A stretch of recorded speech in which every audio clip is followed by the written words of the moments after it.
우리 함께 긴밀한 마음으로 주님 앞에 기도드리고 또 하나님께서 기뻐하는 예배로 오늘 이 시간 보내드리도록 하겠습니다.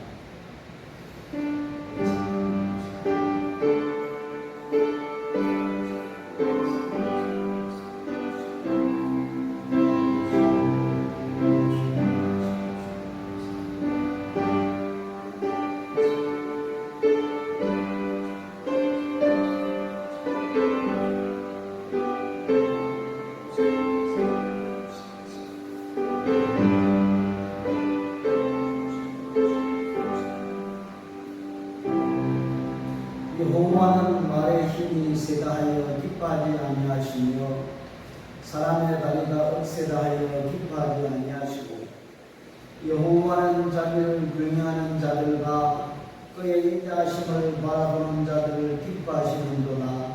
할렐루야. 예루살렘아 여호와를 찬송할지어다. 시온아 내 하나님을 찬양할지어다. 아멘. 참 고마우신 우리 아버지 하나님, 저희들을 한 주간 동안 지켜주셨다가 오늘 이 시간 주께서 주신 은혜와 사랑으로 함께 모여 예배할 수 있는 축복의 시간을 주신 것 감사합니다. 성령 하나님, 오늘도 우리 가운데 기름 부어주시어서 세상의 모든 것을 다 내어놓고 오직 주께서 주신 정결한 마음과 깨끗한 심령으로 주님 앞에 예배하는 복된 시간 될 수 있도록 성령께서 역사해 주옵소서. 우리가 아무리 힘들고 어렵다 할지라도 주께서 항상 우리와 함께 하시며 우리를 보호하시며 선하고 복된 길로 인도해 주실 줄을 믿고 늘 믿음 안에 살아갈 수 있는 저희들 되게 하시고 늘 참된 예배자로 하나님 앞에 영광 돌리며 살아갈 수 있는 모든 믿음의 사람으로 만들어 주시옵소서. 오늘 이 시간도 주님을 기대합니다. 예수님의 이름으로 기도드렸습니다.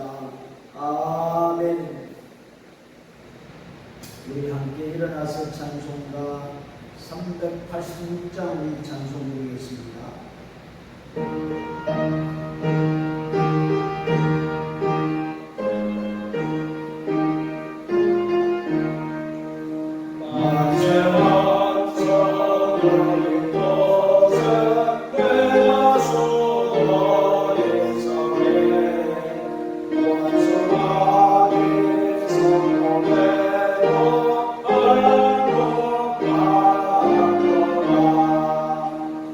Master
우리 이 시간 함께 합심해서 기도합니다.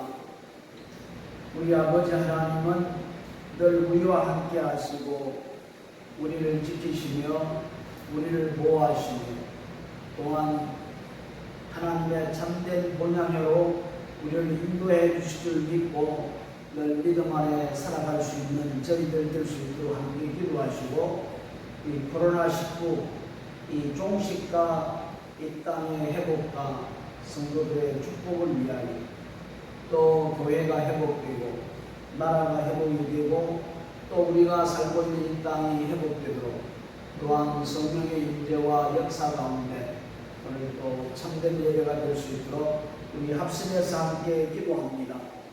할렐루야. 우리 아버지 하나님을 찬양드립니다. 주께서 우리에게 사랑을 베풀어 주셨고 주께서 우리에게 복을 베풀어 주셨고 우리에게 참된 구원의 길을 허락해 주셨습니다. 아버지 하나님 참 감사합니다. 죽을 수밖에 없고 버림당할 수밖에 없고 심판받아 영원히 멸망받을 수밖에 없는 존재였지만 우리 아버지 하나님께서 저희들을 사랑해 주시면서 예수 그리스도를 통하여 참된 구원함을 허락해 주시고 세상 끝날까지 우리와 함께 해주시겠다고 약속하신 예수님의 그 말씀을 믿으며 오늘도 우리와 함께 하시며 우리를 지키시며 우리를 보호하시며 하나님의 나라로 인도해 가신 놀라운 하나님의 그 축복을 기억하며 오늘도 믿음으로 주님 앞에 감사하며 예배하기를 원하오니 저는 하나님이여 저는 우리의 마음속에 성령의 충만함을 집어주시면서 아버지 하나님이여 날마다 때마다 다시 오신 예수 그리스도를 기다리며 하나님의 나라를 향하여 걸어갈 수 있는 저희들 될 수 있도록 주여 인도하여 주시옵소서. 하나님 아버지 감사합니다. 우리가 어떤 상황 가운데 있다 할지라도 늘 하나님 앞에 기도하며 하나님의 도움을 구하며 하나님을 찬송하며 감사하며 살아가는 저희들을 위해 주시옵소서. 특별히 아버지 하나님이여 코로나19 바이러스로 말미암아 이 세상 너무나도 어려운 가운데 있습니다. 우리 아버지 하나님이여 긍휼을 베풀어 주옵소서. 불쌍히 여겨 주시옵소서. 하루 종일 이 바이러스가 사람에게 하시고 백신이 나오기까지 인도하여 주실 뿐만 아니라 지옥에 나와서 인명의 없이 살아갈 수 있는 우리 땅이 되게 해주시옵소서. 특별히 아버지 하나님이여 우리가 살고 있는 이 땅에 하루 종일 회복되게 하시고 바이러스가 절대로 인도하여 주실 뿐만 아니라 사랑하는 성도들이 기업과 사업과 직장에 아버지 하나님이여 문제없이 더욱더 힘을 모으는 모든 삶이 될 수 있도록 우리 아버지 하나님 도우시고 인도하여 주시옵소서. 하나님 아버지 무엇보다도 교회가 회복되어야 됩니다. 그러나 교회 하나님의 뜻을 이루는 귀한 교회가 되게 하시고 아버지 하나님과 무너지는 나라가 회복될 수 있도록 인도하여 주시옵며 믿음의 사람이 다시 한 번 더 이르나 하나님의 뜻을 비출 수 있도록 인도하여 주시옵소서. 이 모든 것이 합하여 아름다운 선으로 인도해가는 주님의 놀라운 역사를 느끼게 합니다. 우리 아버지 하나님 오늘도 주께서 합력하여 섬기고 나갈 수 있도록 주님으로 저희를 축복해 주시옵소서. 아버지 하나님 오늘 시간도 다시 한번 주님의 놀라운 성령의 역사를 통하여 아버지 하나님의 놀라운 은혜를 체험하기를 소망합니다. 주여 주의 역사가 일어나게 하시고 하나님의 말씀의 역사가 일어나게 하시고 저희들 다시 한 번 더 주님 앞에 감사히 감사하며 하나님의 나라를 향하여 걸어갈 수 있는 모든 믿음의 사람들이 되게 하옵소서. 주께서 오늘 시간도 역사해 주시리라고 믿습니다. 예수님의 이름으로 기도드렸습니다. 아멘. 382장입니다. 찬송가 382장.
성시교독 81번입니다.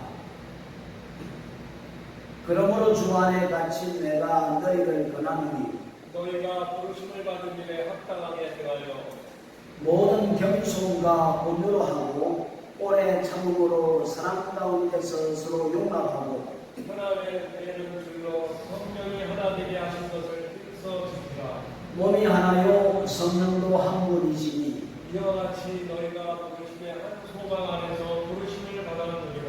주도 한 분이시요 믿음도 하나요 세례도 하나요 하나님도 한 분이시니 무엇 만유의 아버지시라. 만유 위에 계시고 만유를 공유하시고 만유 가운데 계시도다. 아멘. 우리 사도신경으로 우리 신앙을 고백드립니다. 나는 전능하신 아버지 하나님 천지의 창조주를 믿습니다.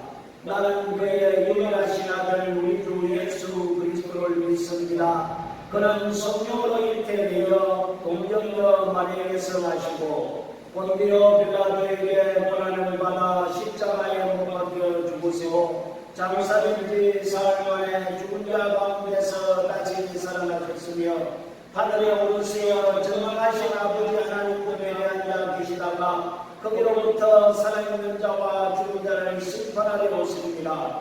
나는 성령을 믿으며 거룩한 공교회와 성도의 교회와 죄를 용서받는 것과 몸의 부활과 영생을 믿습니다. 아멘. 우리 찬송가 499장 우리 찬송가입니다.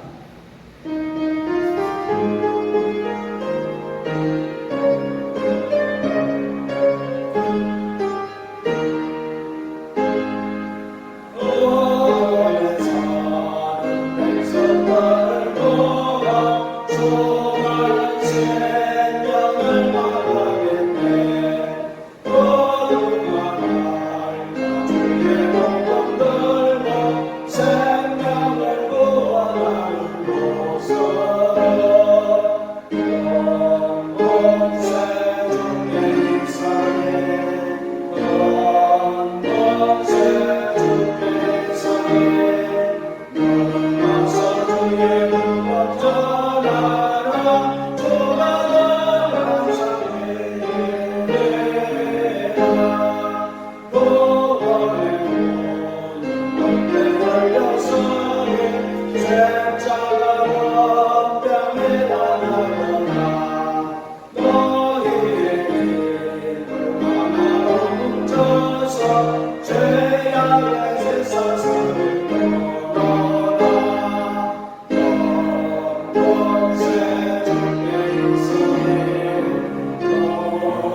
영광과 찬송 주께 돌리네 속죄하네 받아서네 기뻐해 할렐루야 불러세 영원세 주께서네 영원세 주께서네 와서 주의 복음 전하라 주만을 항상 믿게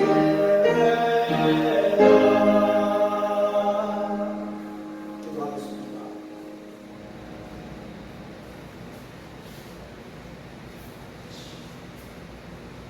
저희들의 생명과 소망 되시는 아버지 하나님 감사합니다. 오늘도 12월 첫 주를 허락하시고 아버지 앞에 나와 예배할 수 있는 저희 모습 되게 하시는 것 감사드립니다. 지난 한 해를 돌아볼 때에 하나님의 은혜 아니면 도저히 지금까지 살아오지 못함을 고백합니다. 아버지 하나님이 도우시고 인도하시고 붙들어 주셔서 이 어려운 환경 속에서도 하나님의 은혜로 살아왔습니다. 하나님, 올 한 해 얼마 남지 않은 기간 아버지 하나님께서 유종의 미를 거둘 수 있는 저희 모습들 될 수 있도록 도와주시옵소서. 아멘. 아버지 하나님, 어렵고 힘든 과정에서도 우리 하나님께서 지켜주시고 보여주신 저희 교회 하나님 감사합니다. 하나님, 비록 모두 흩어져 예배를 드리고 있지만 아버지 하나님의 은혜 가운데서 우리가 언젠가는 다시 모여 예배드릴 수 있는 소망을 가지고 살아오고 있음을 고백합니다. 하나님, 반드시 다시 모여 하나님 앞에 영광 돌리며 찬양할 수 있는 기회를 허락하여 주시옵소서. 아버지 하나님, 우리 대한민국을 붙잡아 주시옵소서. 이제 저희들은 할 것을 다 하고 있습니다. 기도합니다. 부르짖습니다. 아버지 하나님, 이제 아버지 하나님의 징계만 남았습니다. 아버지 하나님, 어리석은 백성이 잘못 선택한 지도자가 아버지 나라를 망치고 있습니다. 하나님, 그와 함께하는 위정자들 아버지 하나님, 이제는 주님의 은혜 가운데서 저희가 그렇게 지금 지켜지고 저희가 지금까지 살아오고 있지만은 아버지 하나님, 이제 주님의 은혜 가운데 아버지 하나님, 저희 믿음의 백성들을 구원하시고 아버지 하나님, 저희 믿지 않는 모든 자들에게 과연 무엇이 정의요 무엇이 공의요 무엇이 평화인지를 가르쳐 주셨습니다. 하나님, 이제는 아버지 하나님의 그 무서운 징계가 아버지 하나님 기다리고 있음을 아버지 하나님 저희를 느낍니다. 하나님, 이제 정의가 살아나고 아버지 하나님의 말씀 가운데 나라가 굳건하게 다시 설 수 있는 자유민주주의 대한민국 될 수 있도록 강권하여 역사하여 주시옵소서. 그러므로 아버지 하나님이여, 이제 나라가 다시 서고 또한 우리 모든 백성들이 깨우쳐 이제 진정한 대한민국이 성립될 수 있는 민주주의 국가 될 수 있도록 도와주시옵소서. 여러 교회들이 핍박받고 또한 모든 것들이 법이 엉뚱한 것으로 진행되고 있음을 봅니다. 하나님, 이 모든 것들이 이제 얼마 남지 않은 올 한 해에 낱낱이 드러나 아버지 새해에는 올바른 길 정의의 길로 나갈 수 있는 대한민국 될 수 있도록 강권하여 역사하여 주시옵소서. 아버지 하나님 감사합니다. 오늘도 교회를 섬기시며 성도를 섬기는 우리 하나님의 귀한 종 우리 담임 목사님 아버지 하나님의 선교의 사명으로 이곳에 보내주셨사오니 비록 지금 여러가지 어려운 환경 가운데 매우 어려운 선교를 하고 있습니다. 하나님, 모든 것이 다시 회복되어 모든 선교지에 파송하며 모든 선교지를 순방하며 모든 선교지에 도움을 줄 수 있는 귀한 교회와 귀한 우리 담임 목사님 될 수 있도록 하나님 베풀어 주시옵소서. 특별히 흩어져 있는 우리 성도들 함께 목사님과 우리 교회를 위하여 기도할 수 있게끔 하도록 보시고, 특별히 아버지 하나님의 오늘 말씀을 대하실 때 하나님의 살아있는 말씀 되어 저희들은 이 세상에 나가 승리할 수 있는 귀한 말씀 될 수 있도록 선포하는 귀한 시간 되게 하옵소서. 모든 시간을 주님께 의지합니다. 예수 그리스도 이름으로 감사하며 기도드리옵나이다. 아멘.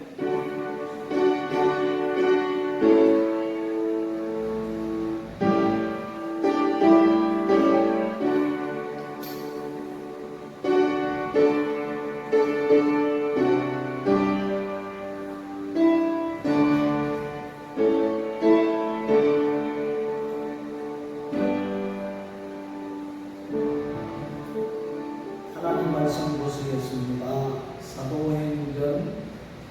17장 1절로 15절 말씀입니다.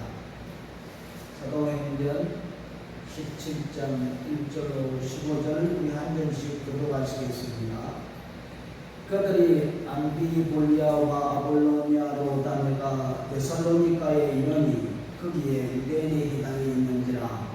바울이 자기의 관례대로 그들에게로 들어가서 새 안식일에 성경을 가지고 강론하며 뜻을 풀어 그리스도가 해를 받고 죽은 자 가운데서 다시 살아나야 할 것을 증언하고 이르되 내가 너희에게 전하는 이 예수가 곧 그리스도라 하니 그 중에 어떤 사람은 경건한 헬라인의 큰 뿌리와 정치하는 비위로 권함을 받고 바울과 신랑을 따르나 그러나 유대인들은 시기하여 저자의 어떤 불량한 사람들을 데리고 때를 지어 성을 소동하게 하여 야손의 집에 진입하여 그들을 백성에게 끌어내리고 찾았으나 발견한 북한의 야손과 명 형제들을 끌고 장들 앞에 가서 소리 질러 이르되 천하를 어지럽게 하는 이 사람들이 여기로 이르되 야손이 그들을 맞아 들었도다. 이 사람들이 다 가이사의 명을 거역하여 말하되 나는 임금 곧 예수라는 이가 있다 하더이다 하니 이와 목장들이 이 말을 듣고 소동하여 야손과 그 남은 이 사람들에게 보석금을 받고 놓아줍니다. 밤에 형제들이 곧 바울과 신랑을 대하여 그들이 이르러 유대인의 해당에 들어가니라. 베레아에 있는 사람들은 데살로니가에 있는 사람들보다 더 너그러워져서 간절한 마음으로 말씀을 받고 이것이 그러한가 하여 날마다 성경을 상고하므로 그 중에 믿는 사람이 많고 또 헬라의 귀인과 남자가 적지 아니하나 데살로니가에 있는 유대인들은 바울이 하나님의 말씀을 베레아에서 전하는 줄 알고 거기로 가서 무리를 움직여 소동하게 하고는 형제들이 곧 바울을 부려보며 가사까지 가게 하되 신라와 디모데는 아직 거기 머물더라. 바울을 인도하는 사람들이 그를 데리고 아덴까지 이르러 그에게서 신라와 디모데를 자기에게로 속히 오게 하라는 명령을 받고 떠납니다. 아멘. 하나님 아버지, 오늘 이 시간도 주께서 우리에게 베풀기를 원하시는 귀한 은혜를 베풀어 주시옵소서. 저희들은 주님의 은혜가 아니고서는 살아갈 수도 없고 또 이 땅에서 이길 수도 없습니다. 오직 주님의 은혜만 우리가 살 수가 있고 이길 수 있사오니 오늘도 이 시간을 통하여 우리 아버지 하나님께서 우리 힘을 주시고 은혜를 베풀어 주시옵소서. 오늘 이 시간도 주님을 기대합니다. 예수님의 이름으로 기도드렸습니다. 아멘. 자, 오늘은 이 바울의 2차 전도 여행 지도를 먼저 한번 살펴보고 이 바울 사도의 복음을 전할 때에 그 특징들을 한번 살펴보기로 하겠습니다.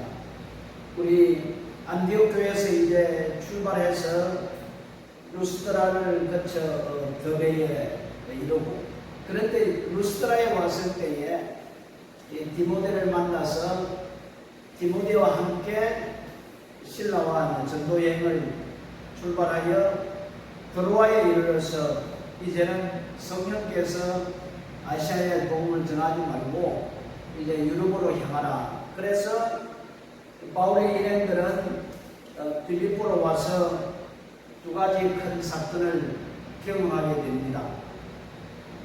이 빌립보에는 유대인의 해당이 없었습니다. 그러니까 바울이 기도하기 위해서 기도 처소를 찾다가 누구를 만났습니까? 루디아를 만났습니다. 루디아에게 복음을 전하고 그리고 그의 가족들이 다 예수를 믿고 세례를 받아 유럽의 첫 번째 기독 교인이 되었던 것을 우리는 상기할 수가 있습니다. 그리고 귀신 들린 여자를 치료해 줌으로 말미암아 그 일 때문에 몽둥이로 맞고 감옥에 갇혀서 풀려났다가 그 다음에 어느 도시로 갑니까? 데살로니가 지역으로 가서 복음을 전하다가 그 다음에 바로 옆에 있는 베레아로 이렇게 옮기고 베레아에서 아덴으로, 아덴에서 고린도로, 고린도에서 에베소로, 에베소에서 가이사라로 이렇게 해서 다시 안디옥으로 돌아가는 이 바울 사도의 2차 전도 여행입니다. 이 2차 전도 여행을 하면서 이 바울이 복음을 전했을 때에 특별한 특이사항이 있었습니다. 오늘은 그 특징들에 대해서 한번 살펴보겠습니다. 첫째로 이 사도 바울의 일행이 한 도시에서 또 다른 도시로 복음을 전하기 위해서 옮길 때에는 꼭 핍박이 일어나서 그 도시에 더 이상 머물 수가 없어서 다른 도시로 옮기는 모습을 볼 수가 있습니다. 1차 전도 여행 때도 마찬가지지만 빌립보, 데살로니가 그리고 베레아를 보면 그 도시에서 핍박이 일어나 더 이상 그 도시에 머무를 수 없기 때문에 떠나는 것을 우리는 볼 수가 있습니다. 우리는 빌립보에서 바울이 많이 두들겨 맞고 깊은 감옥에 들어가는 것을 보았습니다. 우리 5절 말씀 다 같이 한번 볼까요?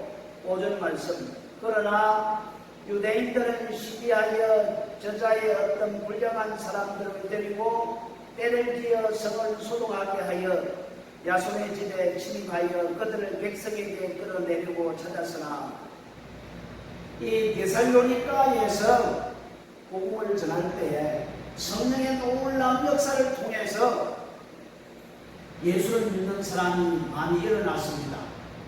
참 은혜가 많은 곳에 죄가 많다듯이 이 성령의 역사가 일어나니까 이 마귀 새끼 이놈은 사람들을 선동해서 더 이상 복음을 전하지 못하도록 소동을 벌이는 모습을 볼 수가 있습니다. 그래서 사도 바울과 그의 일행들은 그게 더 머무르지 못하고 그 옆에 동네인 베레아로 떠나게 됩니다.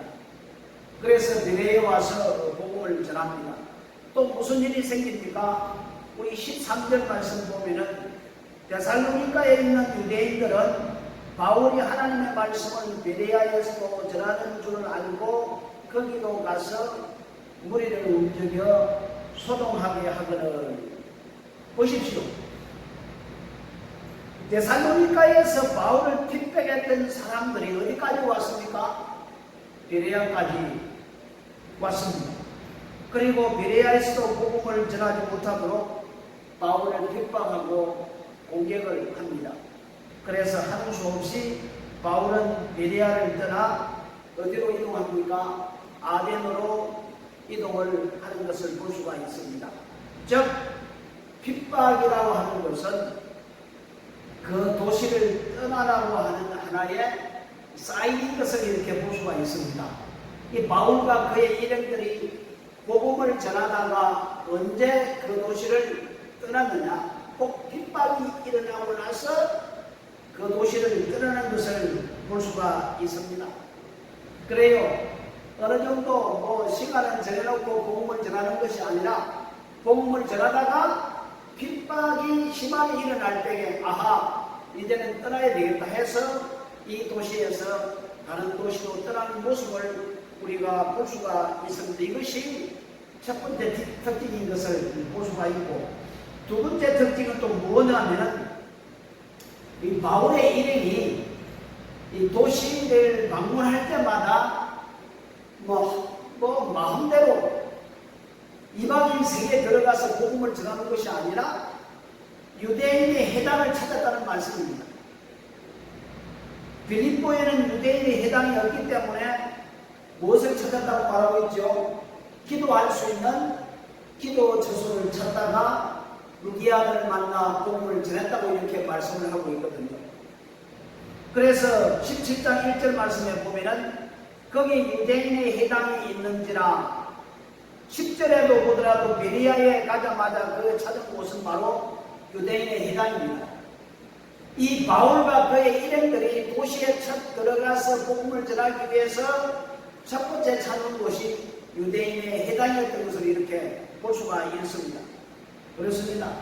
이 바울과 그의 일행들이 복음을 전하기 위해서 복음의 근처이 바로 유대인의 해당이었던 것을 볼 수가 있습니다.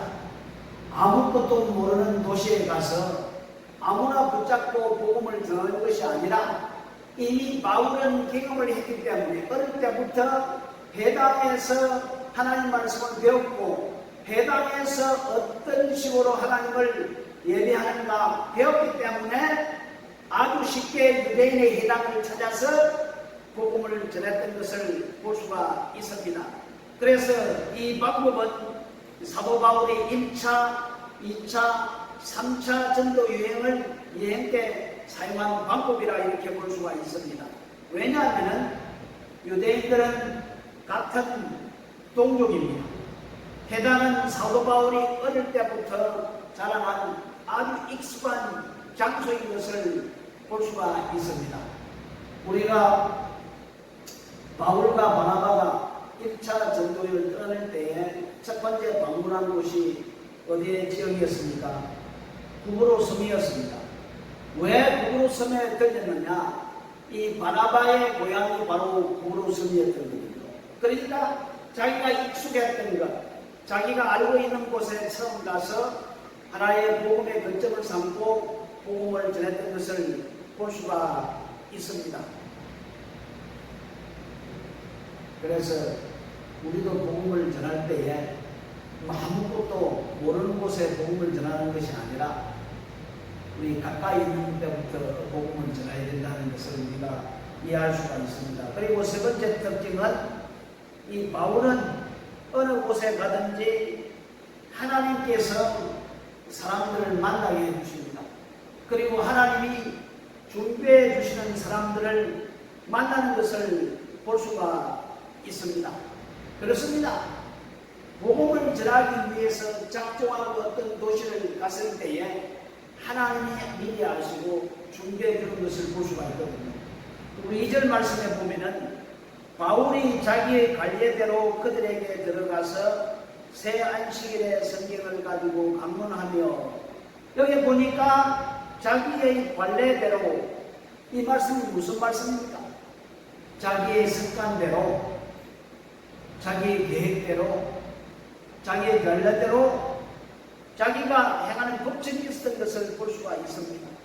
그러니까 어느 도시에 가서 복음을 전하기 위해서 사도 바울이 첫 번째, 두 번째 했던 행동을 우리는 이곳에서 찾아볼 수가 있습니다.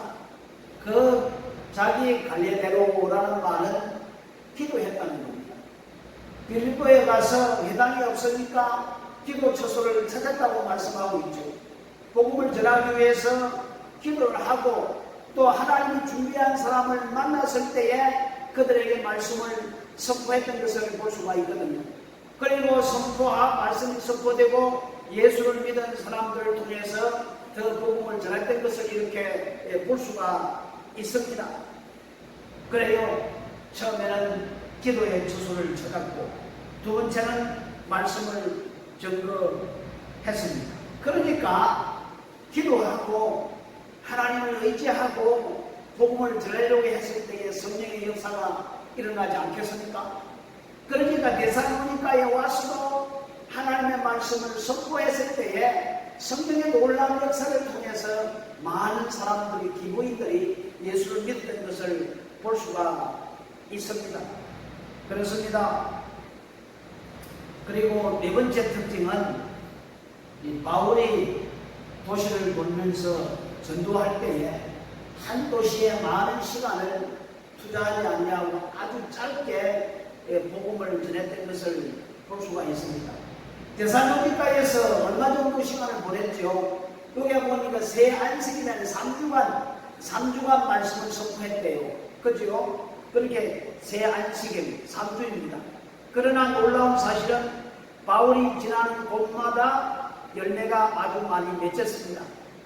참 어떤 사람은 평생 같이 살아도 그 사람을 통해서 다른 사람을 변화시키거나 영향을 주지 못하는데, 또 어떤 사람은 짧은 기간 동안 같이 살 때에 또 다른 사람들에게 큰 영향력을 주는 것을 볼 수가 있습니다. 물론 시간도 문제지만은 시간보다는 사람의 것 자체가 더 중요하다는 사실을 우리는 이해할 수가 있다는 것입니다. 아무리 10년, 20년 같이 살아도 다른 사람의 영향을 미치지 못하고 다른 사람을 변화시키지 못한다면 그 30년, 40년 살아도 매 마찬가지인 것을 볼 수가 있습니다. 우리 3절 다 같이 한번 볼까요? 3절에 보니까 뜻을 풀어 그리스도가 해를 받고 죽은 자 가운데서 다시 살아나야 할 것을 증언하고 이르되 내가 너희에게 전하는 이 예수가 곧 그리스도라 하니, 이 바울이 짧은 시간 동안 가는 곳마다 복음을 전했는데 딱 두 가지의 복음의 핵심을 전했던 것을 볼 수가 있습니다. 어떻게? 십자가와 부활. 복음의 핵심은 바로 십자가와 부활이거든요. 그리고 예수는 구약에 약속하신 메시아 그리스도이십니다. 이 두 가지를 복음의 핵심으로 알고 짧은 기간 동안 전했던 것을 볼 수가 있습니다. 바울은 쉽게 다른 사람에게 예수님이 당신을 위해서, 당신을 구원하기 위해서, 당신에게 생명을 주시기 위해서, 당신에게 더 풍성한 삶을 주시기 위해서. 보십시오. 우리 요한복음 10장 10절 말씀에 보면은 예수님께서 비유를 들어서 이런 말씀을 하셨지 않았습니까? 도둑이 집에 들어오는 것은 훔치고 죽이고 멸망시키기 위해서 들어오지만은 내가 들어오는 것은 뭐하러? 생명을 주고 더 풍성한 삶을 살아가기 위해서. 예수님께서 당신에게 생명을 주고 더 풍성한 삶을 살아가기 위해서 예수님께서 십자가에 고난당하시고 피 흘리시고 죽으셨다. 죽으신 지 3일 만에 다시 하나님께서 죽은 예수 그리스도를 죽은 자 가운데 살리셨다. 왜 살리셨는가? 우리에게 참된 영원한 생명을 주고 우리를 살리기 위해서 예수님이 부활하셨다. 그리고 부활하신 그 예수님이 이 땅에 계시다가 성천하셔서 오늘 이 시간도 우리를 위해서 중보기도 하고 있다. 바로 그 예수가 바로 누구냐? 구약에 약속하신 메시아 그분이시다.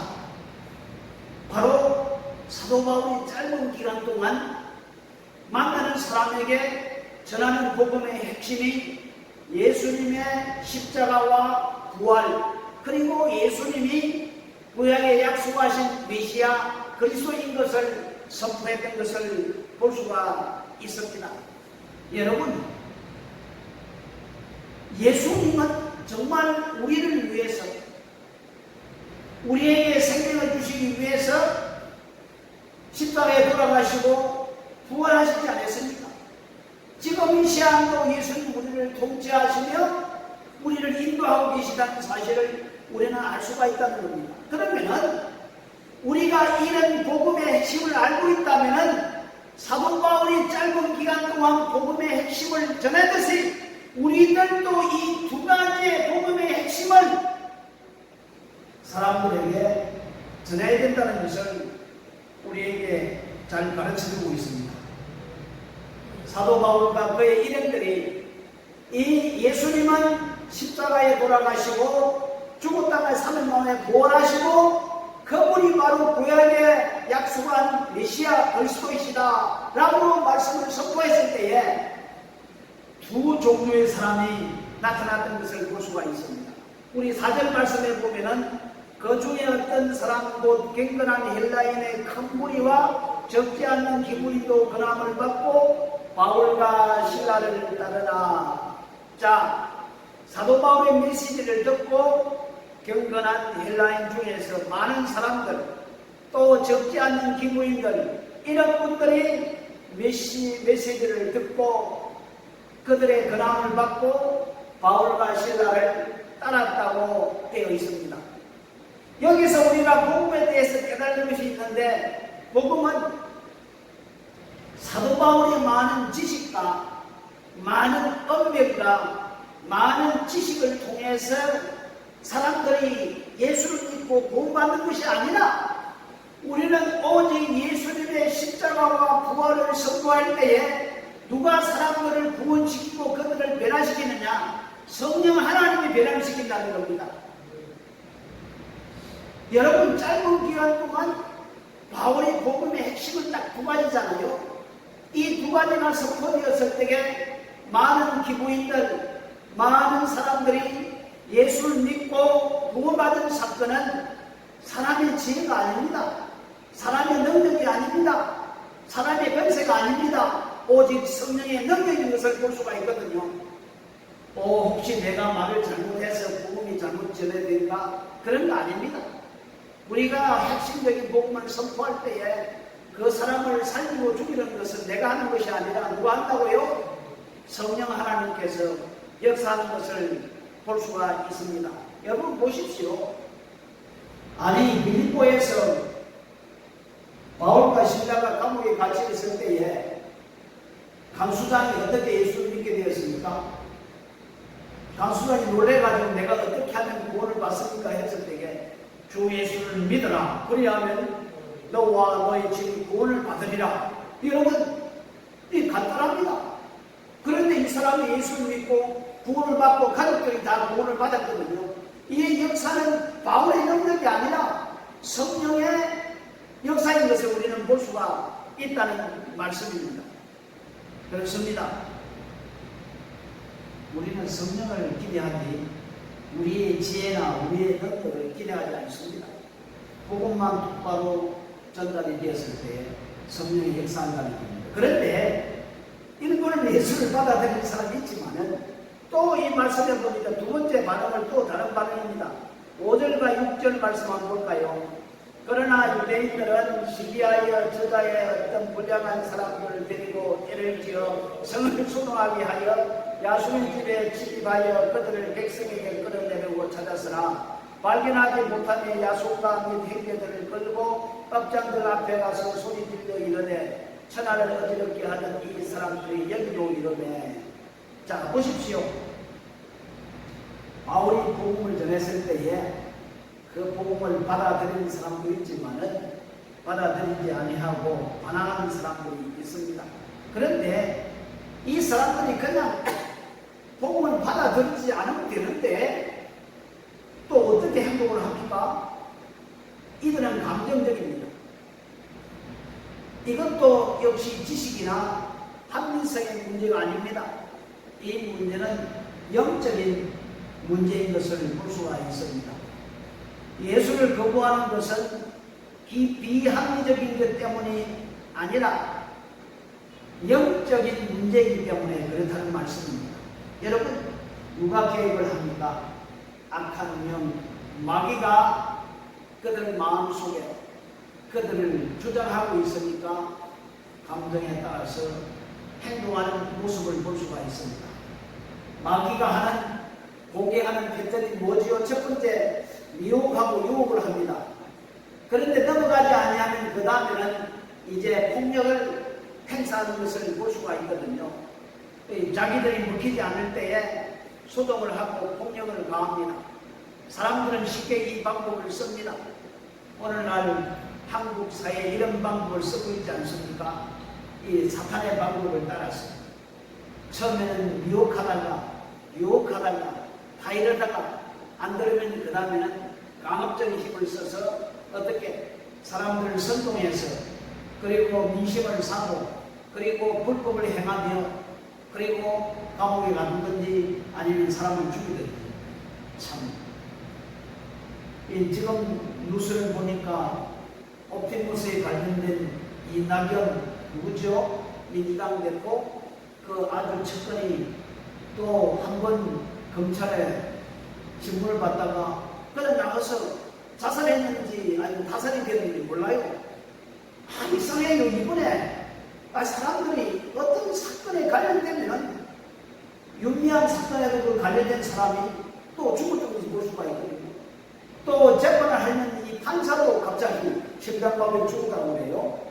그리고 이다경, 그러니까 이거 무슨 모르겠어요. 이거 하여튼 이 악한 영의 지배를 받는 사람들이 하는 행동이 마귀하는 짓거리인 것을 볼 수가 있습니다.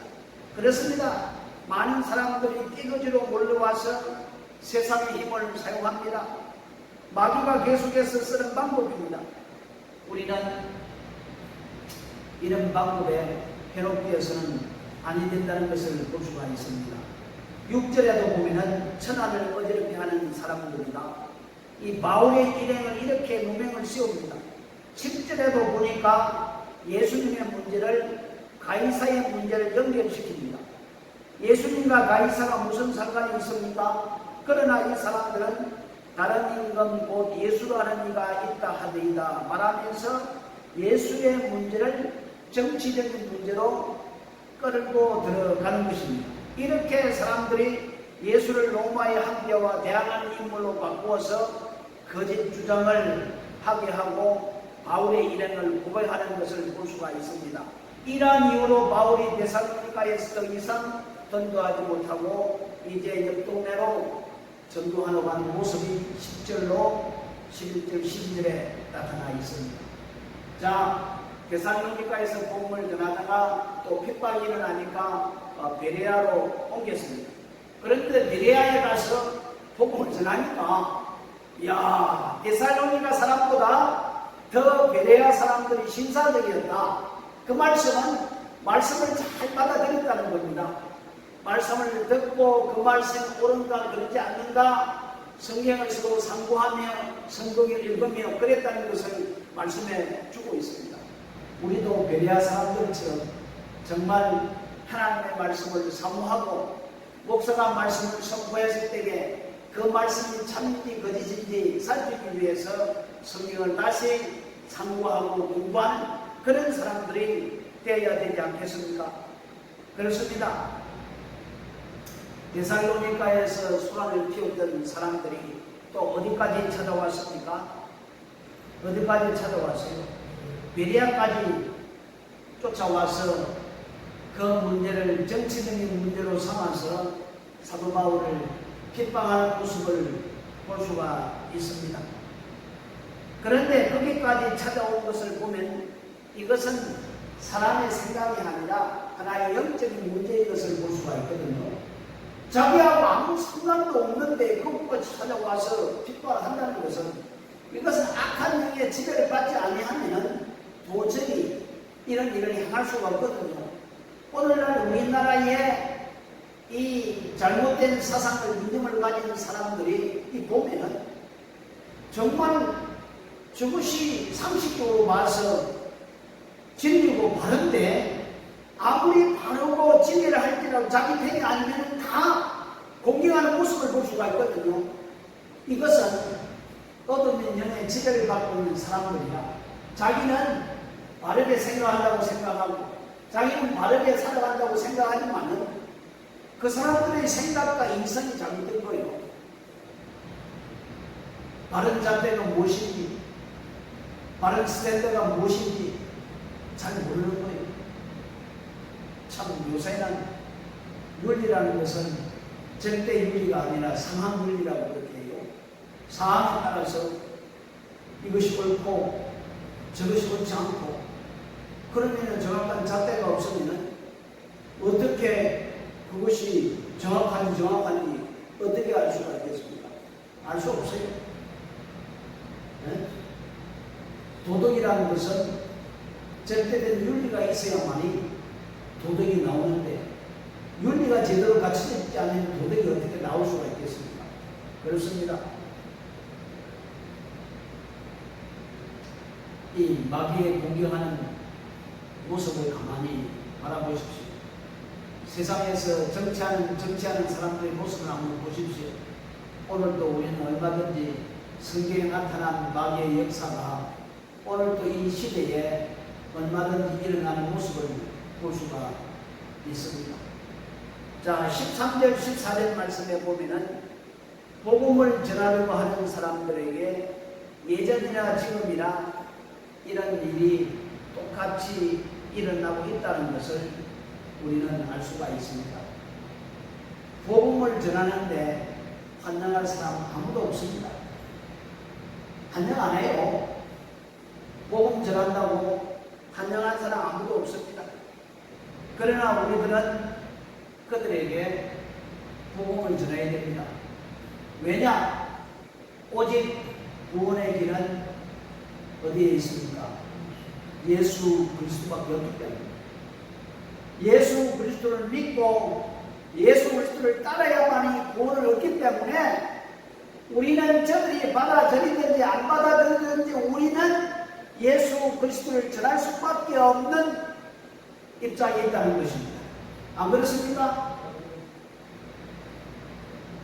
예수께서 말씀하시기를 나는 길이요 진리요 생명이니 나로 말미암지 않고는 아버지께로 올 자가 아무도 없다고 말씀을 했거든요.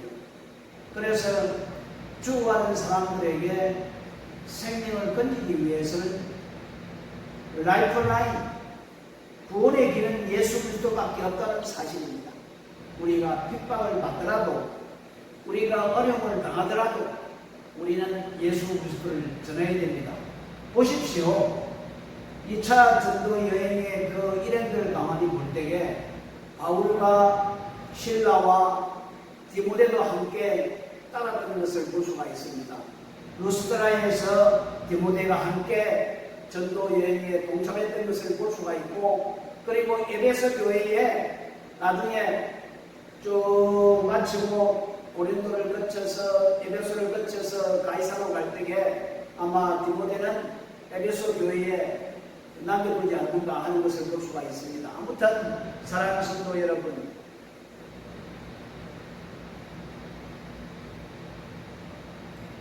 우리 15절 말씀에 보니까 어떻게 말씀하고 있습니까?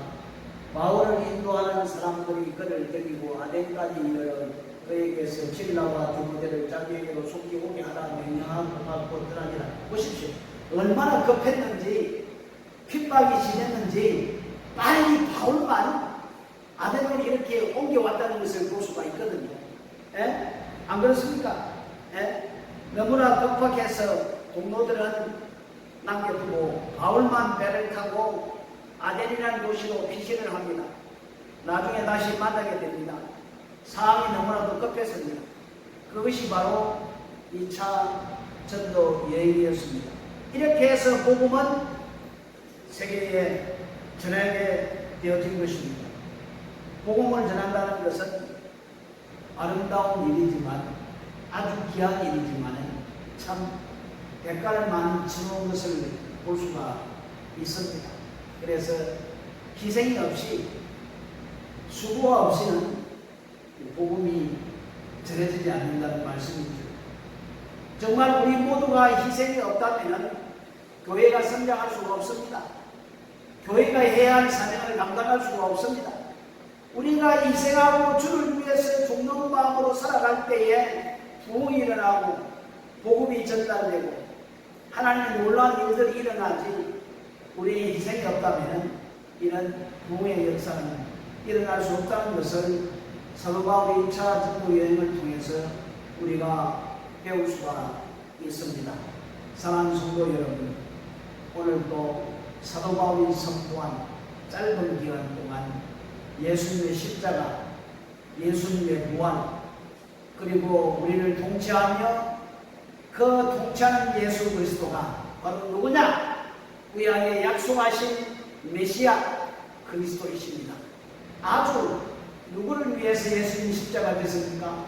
누구를 위해서 예수님이 부활하셨습니까? 바로 우리들을 위해서, 이 세상의 사람들을 위해서 예수님께서 십자가 지고 부활하던 사실, 그것을 우리의 것으로, 그것을 다른 사람들에게 전달하는 그 사명이 우리들에게 있다는 사실을 믿고 우리는 희생을 하더라도 이 복음을 전하는 우리 모두가 되기를 주의 이름으로 축복합니다. 아멘. 하나님 아버지 감사합니다. 생명을 낳기 위해서는 희생이 없이는 생명이 나을 수 없다는 것을 우리가 배울 수가 있습니다. 바울과 그의 일행들이 복음을 전하기 위해서 이 도시 저 도시를 갈 때에 많은 핍박이 일어나고 많은 수고가 일어남으로 말미암아 성령의 역사를 통해서 믿음의 사람들이 생기고 교회가 생겼던 것을 볼 수가 있습니다. 그렇습니다. 오늘 또 우리가 이 말씀을 듣고 또 어떤 마음의 자세로서 이 땅에 살아가야 되는가를 다시 한 번 더 결단할 수 있는 귀한 시간 되게 하시고 희생 없이는 수고 없이는 하나님의 나라가 확장될 수 없다는 사실을 우리들에게 말씀해 주고 있습니다. 우리 아버지 하나님, 주님이 우리를 위해서 십자가 지셨습니다. 우리를 살리기 위해서 부활하셨습니다. 우리를 위해서 모든 것 다 한 것처럼 우리 또한 주를 위해서 살아갈 수 있는 저희들을 되게 하시고 주를 위해서 죽는 저희들이 될 수 있도록 역사해 주시옵소서. 주님, 저희들 주님의 손에 사용받기를 원합니다. 쓰임받기를 원합니다. 주여 저희들을 통해서 하나님의 생명이 이 땅에 선포될 수 있도록 역사해 주시옵소서. 예수님의 이름으로 기도드렸습니다. 아멘. 아멘.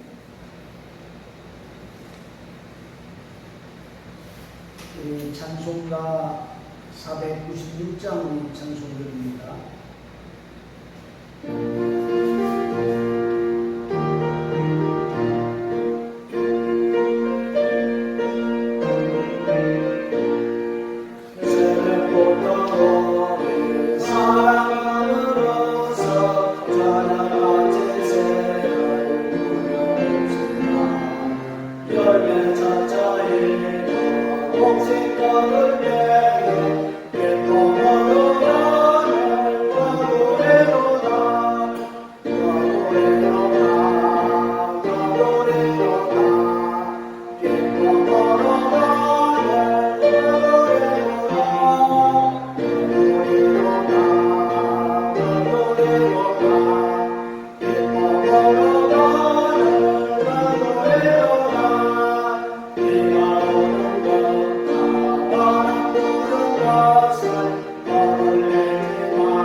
하나님 아버지, 오늘 또 우리와 함께 하시며 우리에게 늘 좋은 것을 베풀어 주시기를 원하시는 우리 아버지 하나님을 찬양드립니다. 오늘 이 시간도 우리가 정성을 다하여 주님 앞에 드릴 수 있는 귀한 은혜를 주신 것 감사합니다. 아버지, 저희들에게 더 큰 감사의 조건이 이루어져 나갈 수 있도록 저희들에게 은혜를 베풀어 주시옵소서. 우리의 생명을 다하여 이 모든 것을 하나님께 드리며 살아갈 수 있는 우리 모두가 되게 하시고 사나 죽으나 주를 위해 살아가는 존재가 되게 하옵소서. 그리하여 우리를 통해서 하나님 앞에 참된 영광이 되게 하시고 하나님의 이름이 이 땅에 아버지 하나님 드러날 수 있도록 인도해 주시옵소서. 고맙습니다. 감사합니다.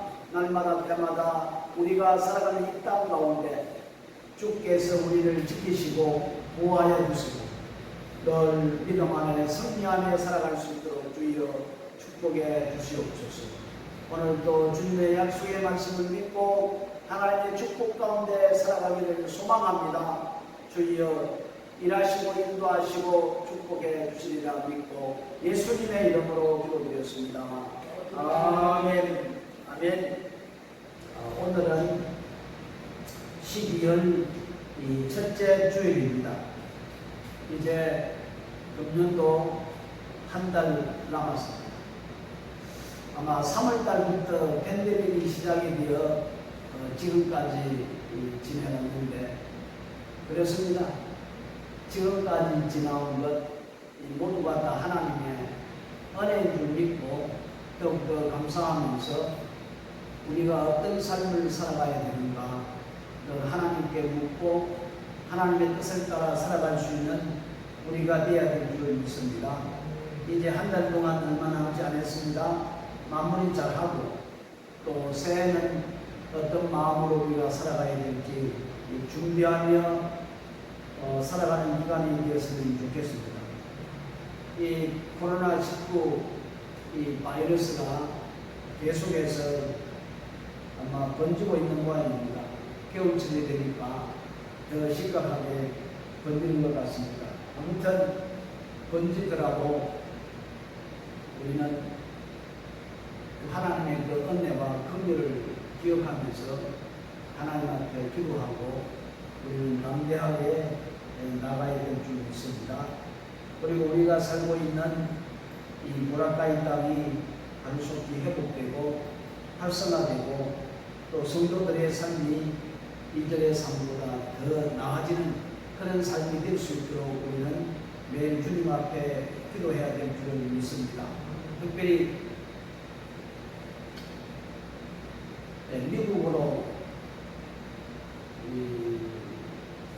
토요일 저녁이죠. 그러면 여기 시간으로 주일 아침이죠. 우리 김진수 라오스에 사역하는 김진수 선교사님 아들 이름이 우주인데 우주가 결혼을 해야 되는 결혼식이 토요일 날 저녁입니다. 그런데 지난 화요일 날 몸살이 나서 체크를 해본 결과 이 코로나 바이러스에 감염이 됐다고 이렇게 나와서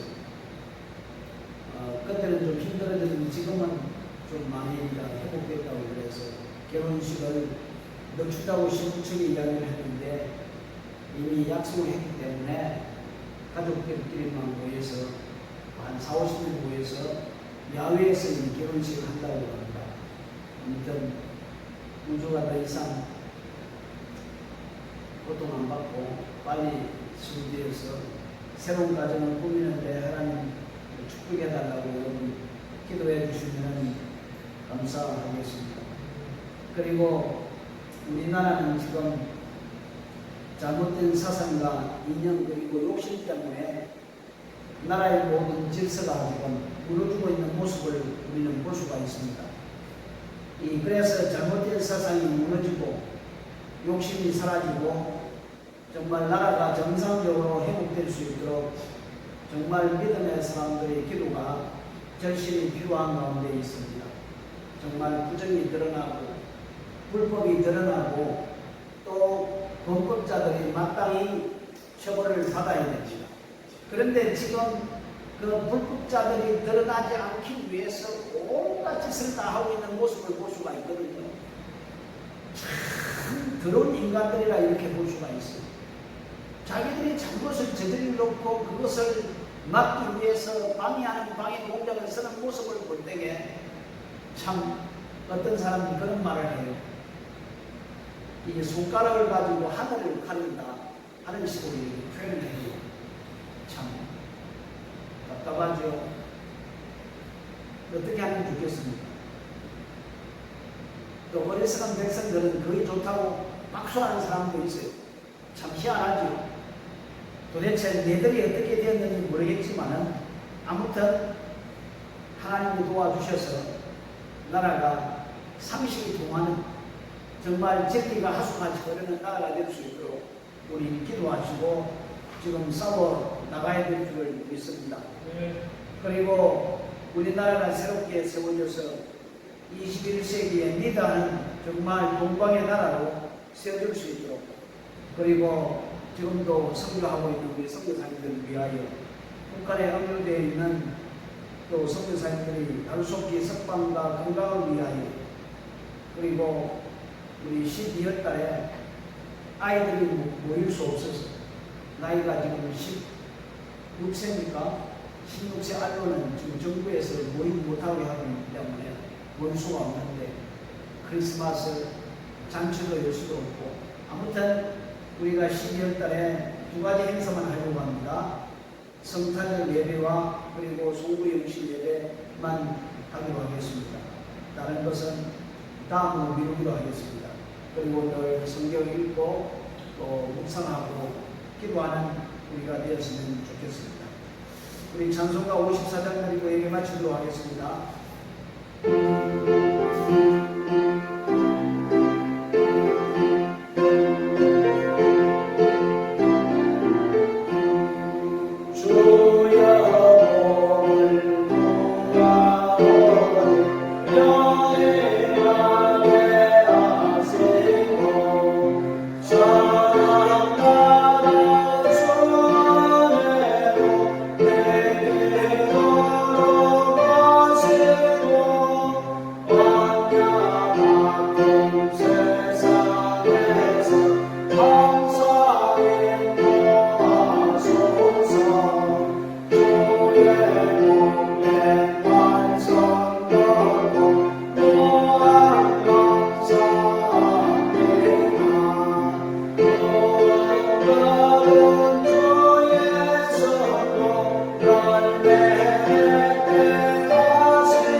지금은 우리 구주 예수 그리스도의 은혜와 우리 아버지 하나님의 지금까지 사랑하심과 성령님의 교통, 위로, 내교하심을 통하여서 사도 바울이 복음을 위하여 헌신하고 희생하여 많은 나라에, 많은 지역에 복음을 전한 것처럼 우리 또한 희생을 통하여서 복음을 전하여 많은 사람들을 죽기로 인도하는 그런 사역을 하기를 소망하며, 또 그렇게 하기를 작정한 사랑하는 성도들 머리머리 위에 또 그 자녀들과 그 가정 그리고 그 하는 모든 일들 가운데 오늘 이 시간도 복음을 위해서 수고하고 있는 우리 선교사님들 그 사역들 위해, 이 교회 위에 이제로부터 영원토록 함께 계시기를 간절히 축원하옵나이다.